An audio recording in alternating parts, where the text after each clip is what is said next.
Verslo liudijimas ir prekybos veikla.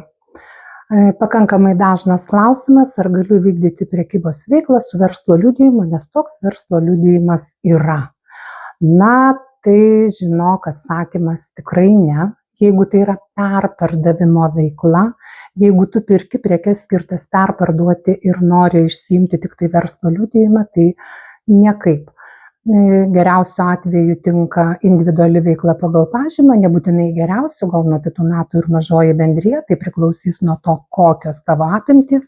Jeigu nedidelėmis apimtimis, tai ko gero individuali veikla pagal pažymą visai puikus variantas. Verslo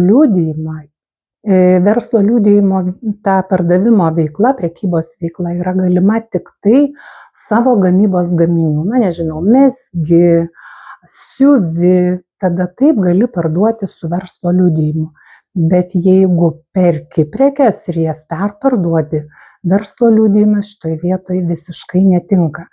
Todėl labai kviečiu, ypatingai čia prekiaujantiems Vintede, nes aš įsivaizduoju, kas darysis kitais metais vėl, kai sakys, čia virš 2,5 tūkstančio, čia man reikia registruoti individualią veiklą pagal pažymą.